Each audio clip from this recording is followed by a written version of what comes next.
Bonjour, bonjour, c'est Kay Tarot, j'espère que vous allez bien. Bienvenue à vous dans cette guidance sentimentale intemporelle. On va aller voir, est-ce que vous pouvez faire confiance vraiment à cette personne? Est-ce que c'est une personne qui est digne de confiance? Alors, pour vous aider à choisir, j'ai pris des cartes de l'oracle des licornes. Vous avez en premier la fée avec le 25, en deuxième la fleur avec le 13 et en troisième le tigre avec le 34. Vous pouvez mettre la vidéo en pause si besoin pour faire votre choix. S'il y a plusieurs tas qui vous appellent, vous pouvez aller les voir. Il y a peut-être des messages à recevoir. Et puis voilà. Je vous laisse choisir et je vous dis à tout de suite pour votre guidance. Aujourd'hui, cette vidéo est en partenariat avec Présage, la première application de voyance française créée en 2016. Donc Présage, c'est une petite équipe d'une dizaine de voyants qui sont triés sur le volet et qui vont répondre à toutes vos questions. Les réponses sont toujours de vive voix et sous 24 heures. Et puis en plus, vous gardez l'historique de vos échanges. Vous pouvez aussi demander des consultations au téléphone ou en visio avec le voyant de votre choix. Et ce dernier vous rappellera dans l'heure. Voilà. Enfin, sachez qu'en cliquant sur le lien et en téléchargeant l'application, vous soutenez directement la chaîne et mon travail. Bienvenue à vous qui avez choisi le premier tas, la fée. Alors, on va pas aller voir les énergies de la relation parce que pour le coup, ce serait un petit peu réducteur. Voilà, donc si ça vous appelle, tant mieux, et puis vous verrez si ça résonne. Donc, dans tous les cas, c'est une guidance générale. Donc, vous prenez ce qui résonne et vous laissez le reste de côté. Et puis, si vous voulez approfondir, je propose des guidances privées, soit sur l'application Présage qui est partenaire de cette vidéo, où je vous rappelle dans l'heure, soit via mon adresse mail, et vous avez toutes les infos en barre de description. Alors, du coup, on va aller voir, est-ce que cette personne est digne de confiance?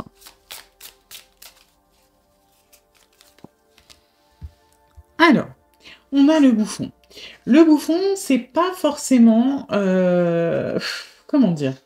C'est un petit peu particulier, dans le sens où c'est pas forcément une mauvaise énergie, mais c'est pas forcément une bonne quand on parle de confiance, parce que le bouffon, il est un petit peu exubérant. Vous voyez, il est un petit peu dans les masques, il est là pour amuser la galerie. Donc, c'est une personne qui va avoir tendance peut-être à déguiser ce qu'il ou elle ressent au quotidien, notamment derrière de l'humour. Derrière peut-être, vous savez, les petites piques déguisées, par exemple. Ça peut être quelqu'un qui, si il ou elle est touché, va vous faire une remarque un petit peu piquante, mais sur le ton de l'humour.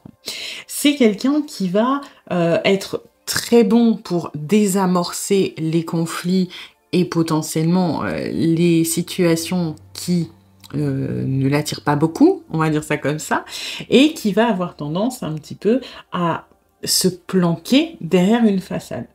C'est pas forcément quelqu'un qui est menteur. On va dire ça comme ça. C'est plutôt quelqu'un qui va être dans la dissimulation des choses. Donc, est-ce que c'est une personne de confiance? Je dirais oui et non pour le moment. C'est-à-dire que en apparence, il faut creuser. Il faut peut-être pas se fier à ce que l'on vous dit de prime abord, surtout si c'est sur le ton de la plaisanterie, sur le ton de la rigolade, parce que voilà, il y aurait toujours un petit fond de vérité, je pense. Hein, vous savez ce qu'on dit, quand on fait de l'humour, on le pense forcément un petit peu au fond, mais ne pas trop prendre pour argent comptant. Donc, c'est pas de la malhonnêteté, on est d'accord, c'est-à-dire que c'est pas quelqu'un qui va vous mentir, c'est pas quelqu'un qui va s'inventer des choses ou qui va vous mentir droit dans les yeux sur des sujets très spécifiques. Par contre, c'est quelqu'un qui va se dérober, c'est quelqu'un qui va exagérer ou qui va... Moi, j'ai plutôt, c'est quelqu'un qui va avoir du mal à se livrer sur ce qu'il ou elle pense réellement. C'est plus une sorte de pudeur pour moi que de la malhonnêteté. D'accord? Donc, je dirais, c'est pas quelqu'un de malhonnête, mais voilà, faut pas non plus écouter ou croire tout ce qu'on vous dit parce que ça peut être des petites esquives. Ok, on va voir ce qu'on a d'autre. Alors, On a la sentinelle. Ça va assez bien avec le bouffon, je trouve, dans le sens où, la sentinelle, c'est quelque chose de beaucoup plus interne, finalement. Vous voyez, le bouffon, c'est, dans le comment dire? Dans la façade, dans, comment je parle en société, comment je m'exprime en apparence, alors que la sentinelle a quelque chose de beaucoup plus interne, de beaucoup plus,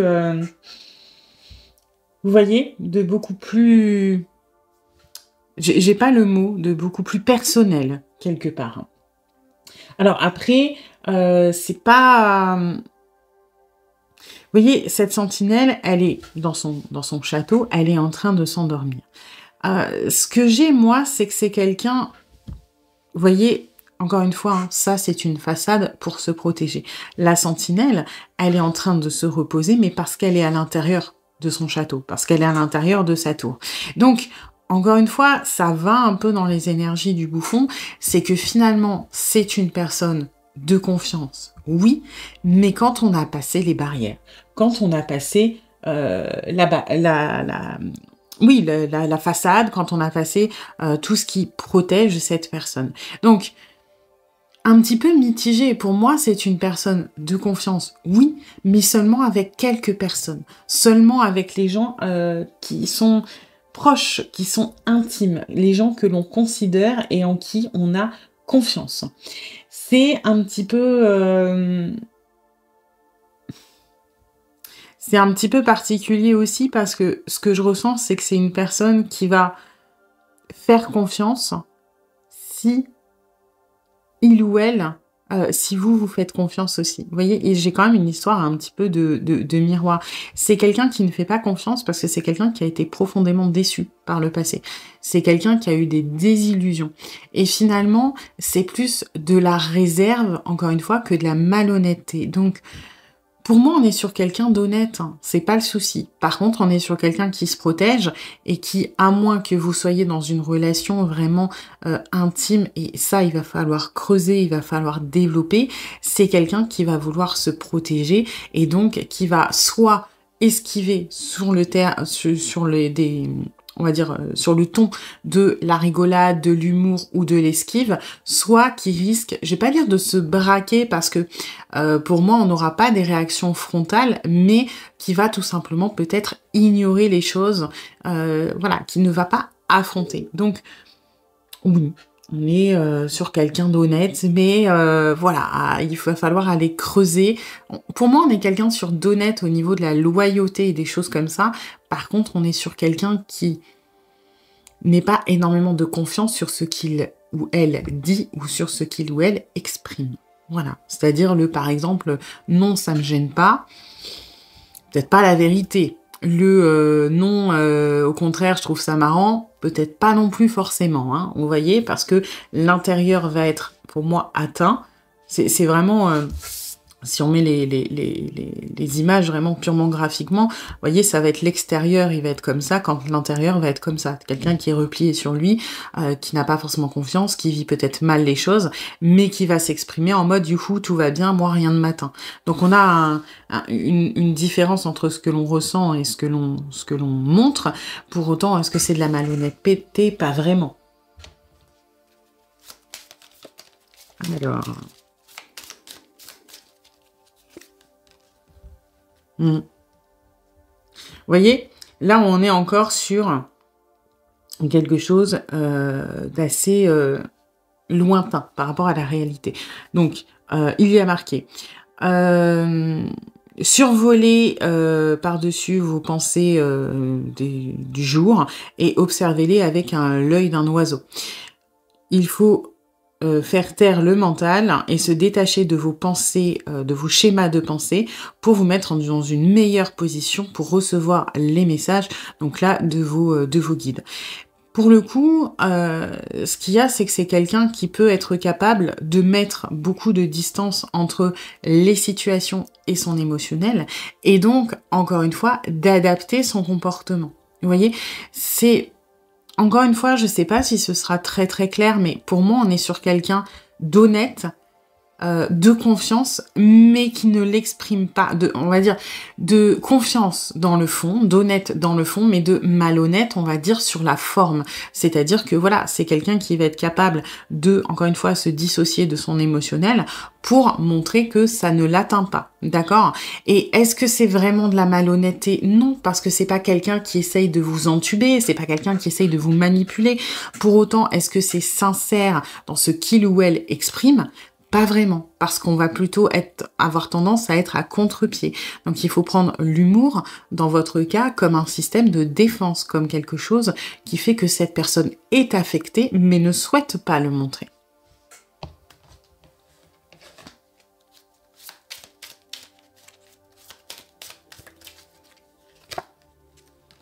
Ouais, on a l'intelligence qui ressort, hein. Si vous avez été dans des temps difficiles, il est temps de penser en dehors de la boîte pour trouver la solution. C'est aussi un rappel de ne pas mettre de côté votre côté créatif. Si vous avez laissé des projets créatifs de côté, il est peut-être temps de les reprendre. Et effectivement, on est sur quelqu'un qui, encore une fois, évite, voilà, c'est ça, évite les temps difficiles. C'est quelqu'un, ça parle de créativité quelque part. Et là, c'est ce qu'on a, c'est que c'est quelqu'un qui, pour éviter les conflits, éviter les choses difficiles, va s'en sortir avec cette créativité du bouffon. Donc, encore une fois, hein, on est honnête dans le fond. Maintenant, on a des schémas de défense qui pourraient faire penser à de la malhonnêteté. Mais ça n'en est pas. C'est plus, encore une fois, de la défense.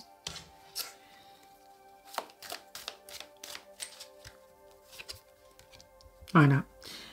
On a le cas de denier. C'est quelqu'un qui a énormément de mal à donner d'un point de vue intime, d'un point de vue émotionnel. C'est quelqu'un qui a peur, hein, encore une fois. C'est quelqu'un qui, pour moi, a eu beaucoup de désillusions, qui a eu beaucoup de déceptions et qui, aujourd'hui, préfère rester, on va dire, dans la superficialité quand il s'agit de l'émotionnel, de partager son émotionnel, parce que c'est très difficile de s'ouvrir aux autres. Donc, est-ce que vous pouvez faire confiance à cette personne? Je dirais oui, parce que c'est pas une personne mal intentionnée, c'est quelqu'un qui a très bon fond. Maintenant, méfiez-vous de ce qu'il ou elle exprime, parce qu'il y a de fortes chances que ce soit des schémas défensifs, parce qu'on n'a pas envie d'affronter ça. Donc on peut être un petit peu dans le flou, dans même la contradiction et des choses comme ça. Voilà. J'espère que cette guidance vous aura plu, vous aura aidé. Si c'est le cas, eh bien n'hésitez pas à liker, à partager, à commenter, à vous abonner. Et puis moi, eh bien je vous dis à bientôt pour une nouvelle guidance. Bienvenue à vous qui avez choisi le deuxième tas, la fleur. Alors, on va pas faire les énergies de la relation parce que pour le coup, je trouverais ça réducteur pour ce tirage-là. Donc on va juste regarder, voilà, si cette personne est de confiance ou non. Gardez en tête quand même que c'est une guidance générale, donc vous prenez ce qui résonne et vous laissez le reste de côté. Et puis si vous voulez approfondir, je propose des guidances privées soit sur l'application Présage qui est partenaire de cette vidéo où je vous rappelle dans l'heure, soit via mon adresse mail et vous avez toutes les infos en barre de description. Alors...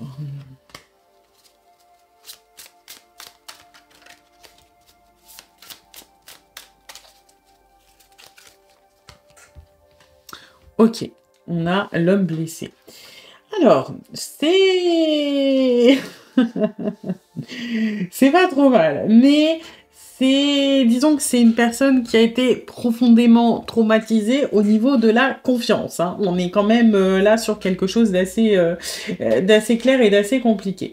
Quelqu'un qui a vécu des traumas par rapport à ça, qui est en train encore de guérir cette blessure de la confiance. Donc potentiellement quelqu'un qui a été trahi, quelqu'un peut-être qui a été trompé, quelqu'un qui a connu vraiment des choses assez compliquées en termes de confiance et qui aujourd'hui, on va dire que, vous voyez, l'homme, il n'est pas à terre quand même, hein. Il n'est pas dans l'énergie d'un 10 d'épée, par exemple, où on voit la personne qui est complètement, vraiment à terre et limite en train de mourir de ses épées. On est sur quelqu'un qui s'élève. Donc on est sur quelqu'un qui a été profondément, certes, affecté, profondément blessé par la confiance dans le passé, mais qui... survit. Alors, tant bien que mal, hein, parce que franchement, il a une sale tronche. Mais qui qui n'est pas non plus prostré. Voilà, c'est ça qu'il faut retenir. Donc, on est sur quand même quelqu'un qui, pour moi, a du mal, parce qu'il y a un côté traumatique dans l'histoire de faire confiance, mais qui, quelque part, cherche quand même un remède, cherche à faire confiance malgré tout. Vous voyez, la personne, oui, elle est transversée, mais encore une fois, elle s'élève. Donc, et c'est là où ça peut donner quelque chose de particulier, parce que pour moi, cette personne a envie de faire confiance, d'accord, et de confiance, mais, et c'est là où c'est un petit peu compliqué, parce que la confiance, ça marche en miroir, quelque part. Vous pouvez faire énormément confiance à quelqu'un, et cette personne, généralement, si vous lui faites confiance, va vous faire confiance un minimum. D'accord? Là, ce que j'essaie de dire, c'est que cette personne n'a pas confiance en les autres, et donc va, avant de la donner, essayer de savoir si vous êtes de confiance. D'accord? Ce n'est pas pour autant que cette personne va être malhonnête. C'est plutôt que là où j'ai un petit truc négatif, c'est que comme on peut pas vous donner votre confiance, sa confiance, c'est pas pour autant qu'on va s'autoriser à être malhonnête, mais on va avoir du mal peut-être à... disons que j'ai quand même quelqu'un qui va se justifier. Je sais pas si c'est clair ce que j'essaie de dire, ça s'embrouille pas mal dans ma tête. C'est comme si... pour moi, c'est quelqu'un à qui vous pouvez faire confiance, mais c'est quelqu'un qui ne va pas vous faire confiance et qui va, c'est pas contre vous, encore une fois, c'est traumatique, et qui va soit se retrancher derrière ça, soit, je vais essayer de prendre des exemples, ce sera le plus simple. Imaginons que cette personne a été trompée. D'accord? A été, voilà, on imagine une personne qui s'est fait trahir, tromper, qui a rompu et qui n'est pas remise. Ok? Cette personne de base ne va pas vous faire confiance. C'est pas contre vous, c'est traumatique. Il ou elle aura tellement souffert que on ne veut pas revivre ça. Et c'est pas pour autant que cette personne, du coup, va se venger et va vous tromper. C'est pas du tout ça. C'est plutôt que cette absence de confiance va pouvoir, de mon point de vue, excuser certains comportements qui sont pas fous. Par exemple, justifier le fait de fouiller dans votre téléphone. Est-ce que ça veut dire que cette personne est malhonnête? Dans le fond, pas forcément. Mais j'ai un petit peu des vibes de moi, je cherche à faire confiance, mais je n'en suis pas capable. Donc, j'ai quelques petits schémas un peu toxiques. Je ressasse certaines choses du passé et je me sers de ça pour justifier d'autres choses qui ne sont pas, qui pourraient être compréhensibles, mais j'ai un petit peu une notion de facilité quand même. Vous voyez? C'est-à-dire que en soi, une personne qui fouille dans votre téléphone, est-ce que c'est quelqu'un de confiance? Moyen. Alors, les intentions ne sont pas mauvaises, mais si c'est quelqu'un qui fouille dans votre téléphone et qui s'autorise ce droit en disant « Oui, mais tu comprends, j'ai été trompée dans le passé, donc j'ai le droit de me rassurer », vous voyez, la limite de l'honnêteté et de la malhonnêteté, elle est quand même un peu floue. C'est pas quelqu'un de malhonnête, dans le sens où c'est pas quelqu'un qui va aller voir ailleurs, par exemple. Par contre, c'est quelqu'un de malhonnête dans le sens où on va justifier des comportements qui sont pas spécialement fous sous couvert de on a vécu des choses compliquées. C'est là où je suis un peu mitigée. Voilà, je sais pas si c'est plus clair avec l'exemple, mais bien sûr qu'on est dans la compréhension, bien sûr que cette personne a énormément souffert et a le droit d'être sur la réserve et d'avoir des traumas et des choses comme ça, mais ça ne doit pas servir d'excuse à d'autres choses. Ça peut être aussi, oui, tu comprends, moi j'ai été trahie, donc aujourd'hui je refuse de m'engager et puis bah tant pis pour toi si tu souffres. Encore une fois, on veut bien comprendre, mais attention à ce que ça ne serve pas d'excuses. Et c'est là où j'ai c'est pas un doute, mais je suis vraiment mitigée sur l'honnêteté et la confiance, parce que oui, c'est une personne de confiance dans le sens où c'est pas une personne qui va volontairement vous cacher des choses et vous trahir. Non, parce que il ou elle aura suffisamment vécu ça pour ne pas le reproduire. Par contre, cette personne peut se servir de cette histoire pour gratter sur d'autres trucs, et ça, c'est pas fou. Alors ensuite...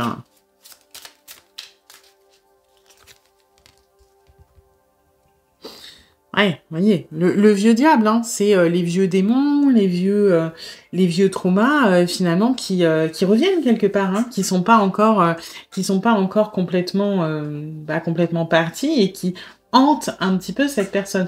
Donc finalement, c'est un petit peu en train de se retourner. À la base, c'est est-ce que vous pouvez avoir confiance en cette personne? Mais ce qui est en train de se passer là, c'est plutôt cette personne, c'est plutôt lui ou elle qui aura du mal à avoir confiance en vous, quelque part. Alors, est-ce que c'est foncièrement négatif? Oui et non, parce que on est sur une personne qui aimerait y croire, qui a cet espoir.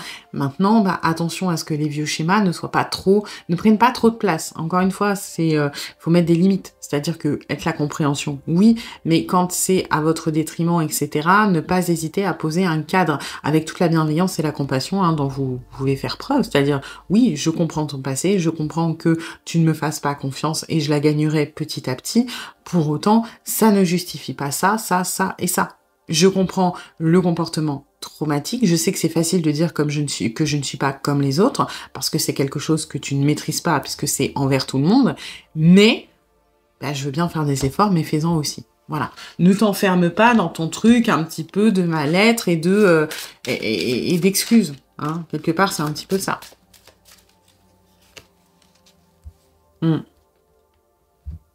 Vous êtes encouragé à développer l'équilibre entre l'indépendance et le temps à passer ensemble.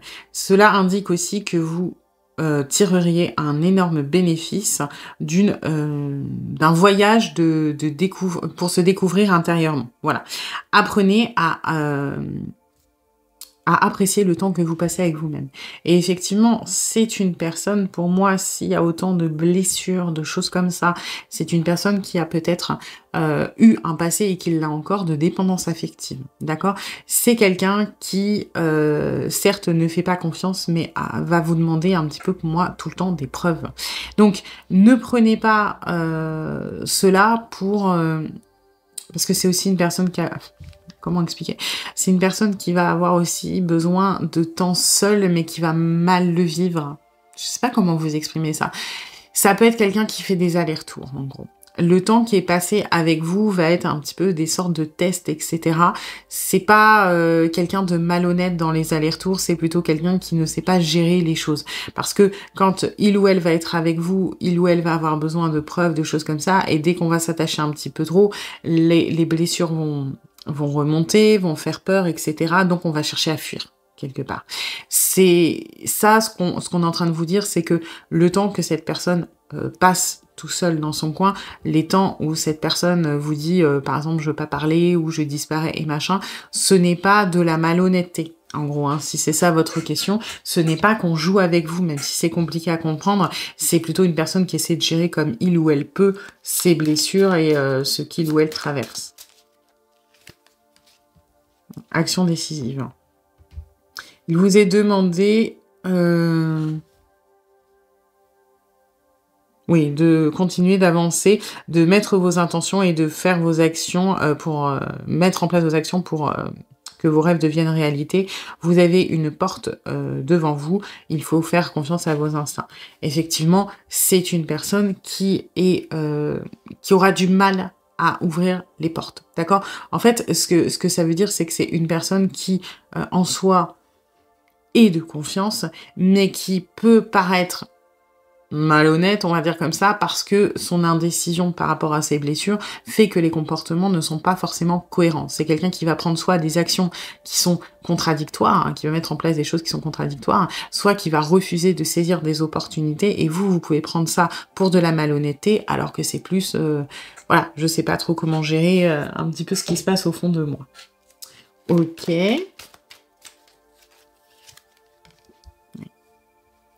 Pour moi, c'est quelqu'un qui est digne de confiance. Après, c'est quelqu'un qui a un passé qui est assez lourd et qui fait qu'il y a des comportements qui sont pas fous. Ça n'a pas grand-chose à voir avec la confiance, ça découle de ça profondément, oui. Maintenant, c'est plus des choses du quotidien, sur la loyauté de cette personne. On a une loyauté du cœur qui est quand même très importante. Maintenant, c'est l'esprit qui joue un petit peu de tour et qui peut apporter des comportements qui sont pas forcément... très, très cohérent et on a la vulnérabilité avec la fleur, hein. C'est quelqu'un de vulnérable, donc c'est quelqu'un qui va essayer, de se protéger maladroitement. Pour autant, pour moi, c'est quelqu'un qui, malgré ses démons, est de confiance. Voilà. J'espère que cette guidance vous aura plu et vous aura aidé. Si c'est le cas, eh bien, n'hésitez pas à liker, à partager, à commenter, à vous abonner. Et puis moi, eh bien, je vous dis à bientôt pour une nouvelle guidance. Bienvenue à vous qui avez choisi le 3e tas, le tigre. Alors, comme j'ai dit pour les 2 premiers tas, je vais pas faire les énergies de la relation parce que je trouve que c'est pas forcément pertinent. Et ici, ça va être réducteur. Donc voilà, vous prenez si ça résonne. Dans tous les cas, c'est une guidance générale, hein, donc vous prenez ce qui résonne, vous laissez le reste de côté. Et puis si vous voulez approfondir, je propose des guidances privées, soit sur l'application Présage qui est partenaire de cette vidéo, où je vous rappelle dans l'heure, soit via mon adresse mail, et vous avez toutes les infos en barre de description. Alors... Ok, bon, alors, comment vous dire que c'est pas fou, hein, c'est pas fou. On est sur quelqu'un qui a des gros problèmes, on va dire, par rapport à l'affection, qui a été dans des relations toxiques, qui a été dans des choses un petit peu, ouais, très toxiques, hein, même pour moi, peut-être des amours à sens unique aussi, on a des blessures, vous voyez, c'est une personne qui représente l'amour, mais toutes les toiles qui emprisonnent cet amour, hein. Donc dépendance affective, des choses... une personne qui a été coincée dans des relations qui n'étaient pas bonnes pour lui ou pour elle. Et en fait, pourquoi je dis que c'est pas fou, c'est que généralement, quand on est enfermé dans des relations toxiques à répétition, quand on est dans cet état-là, hein, dans l'énergie de cette carte, quelque part, on a notre propre part de toxicité. Donc, alors encore une fois, hein, c'est un peu compliqué de parler de confiance parce que c'est subjectif. Pour moi, c'est pas forcément quelqu'un de mal intentionné. Par contre, c'est quelqu'un qui peut être enfermé dans des schémas toxiques, qui peut avoir des comportements qui sont clairement pas fous et qui peut être un petit peu dans la malhonnêteté, dans le sens, dans la manipulation pour rentrer dans ces schémas toxiques. Ça peut être quelqu'un qui peut être en dépendance affective, ça peut être quelqu'un qui a, pour moi...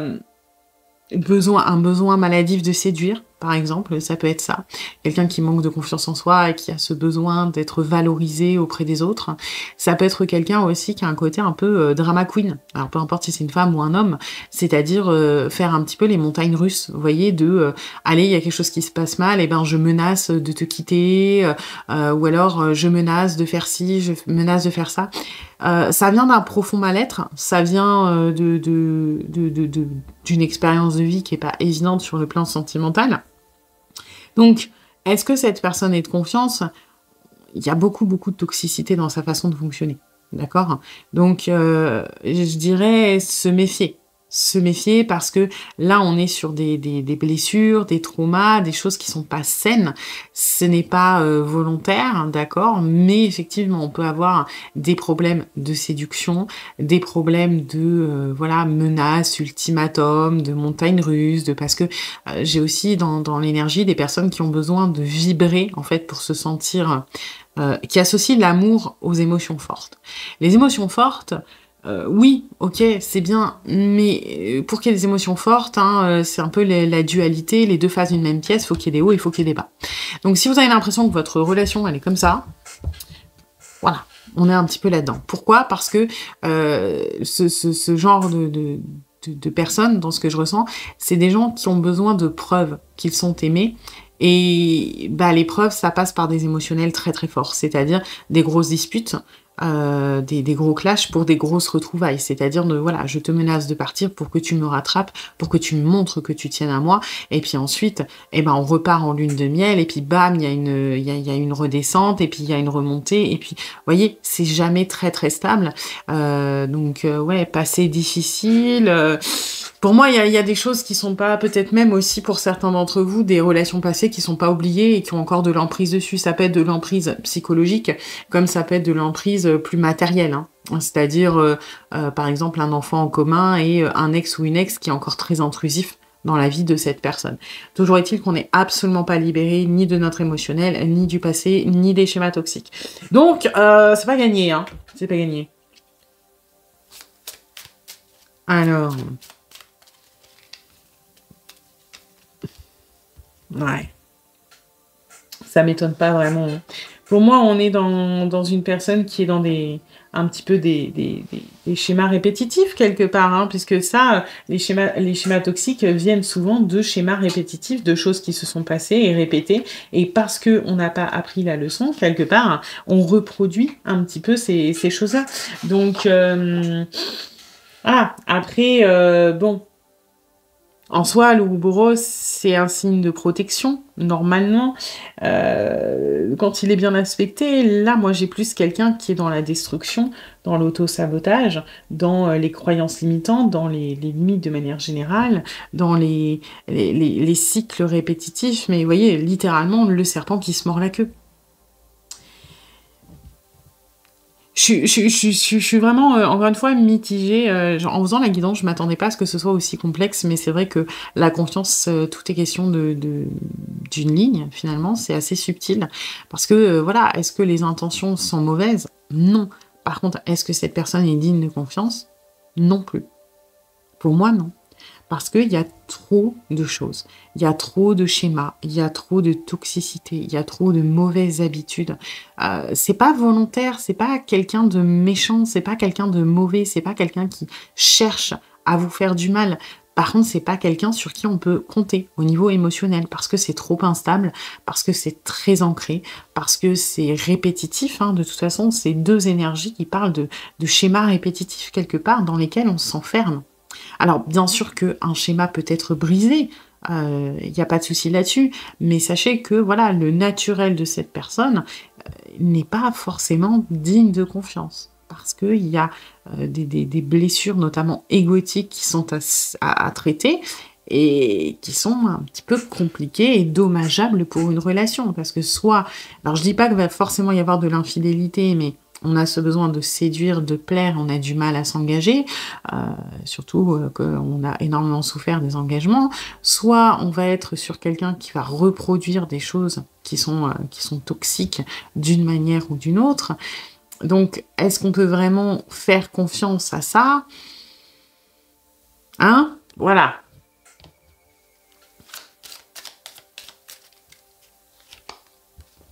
Mm. Ceci est un message de patience. Peu importe ce qui est en train de se passer maintenant, vous ne pouvez pas être aussi impétueux. Vous devez, entre guillemets, on va dire, vous calmer, faire la paix avec vous-même, parce que le résultat final sera bien plus la récompense sera bien plus haute, on va dire. Il faut ralentir, il ne faut pas se précipiter, il faut travailler avec patience et attention et apprendre à accepter l'aide des autres. Et effectivement, ça c'est encourageant, c'est que le terrain de base, il est pas fou du tout, on va pas se mentir, mais l'Ouroboros parle de changement et de briser les cycles quand il est bien aspecté. Et là, c'est ce que la fourmi dit. C'est-à-dire que cette personne, actuellement, dans son état, n'est pas digne de confiance.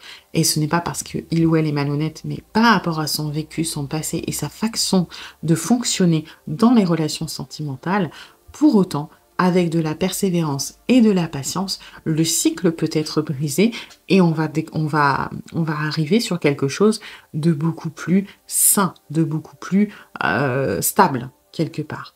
Hein? Donc, c'est encourageant.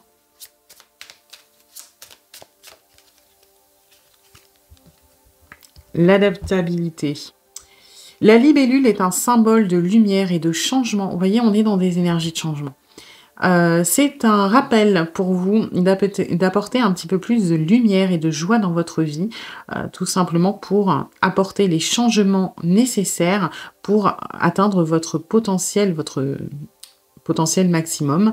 Vous devez approcher les choses avec plus de légèreté. Et effectivement, tout ça, c'est très dense, c'est très lourd, on prend tout à cœur, on peut être dans une hyper-émotivité, une hyper-sensibilité. Donc, on a ce côté excessif, ce côté peur, ce côté manque de confiance en soi, ce côté toxique. Il faut dire ce qui est, c'est toxique.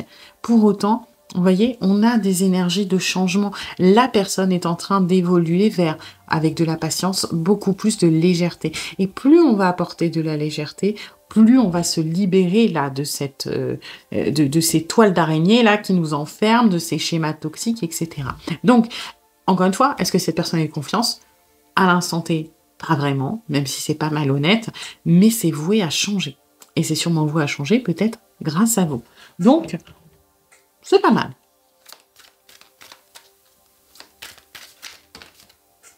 Voilà. Oui, cette personne est aussi peu digne de confiance sur le plan émotionnel et sentimental maintenant qu'elle va le devenir après. Et tout ça grâce à l'amour. Mais grâce à un amour sain, quelque part. Parce que, oui, quand on entre dans une relation toxique, quelque part, ça vient des deux côtés. Je veux dire, même si, imaginons, vous tombez sur un pervers narcissique ou une perverse narcissique.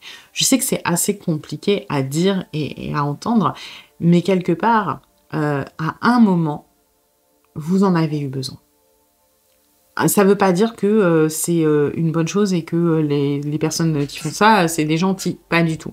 Mais quand on se met dans une situation aussi mauvaise qu'elle soit, quelque part on l'a voulu.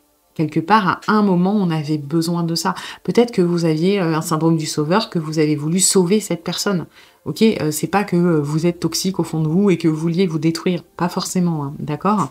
Et ce que je veux dire, c'est que cette personne a été dans des relations toxiques et c'est pas entièrement de sa faute, mais la personne, encore une fois, est quand même un peu toxique de base dans sa façon d'aimer. Mais si il ou elle n'a attiré que des relations toxiques, bah forcément c'est le serpent qui se mord la queue, on répète les choses. Peut-être qu'aujourd'hui, vous êtes là pour briser ces cercles. Peut-être qu'avec votre amour, avec votre soutien, etc., vous allez, et peut-être que vous êtes déjà en train de changer ça. Il faut laisser du temps. Aujourd'hui, non, c'est pas forcément quelqu'un en qui vous pouvez avoir confiance, mais avec le temps, oui, parce que les blessures vont se soigner. Voilà. J'espère que cette guidance vous aura plu, vous aura aidé. Si c'est le cas, eh bien, n'hésitez pas à liker, à partager, à commenter, à vous abonner. Et puis moi, eh bien, je vous dis à bientôt pour une nouvelle guidance.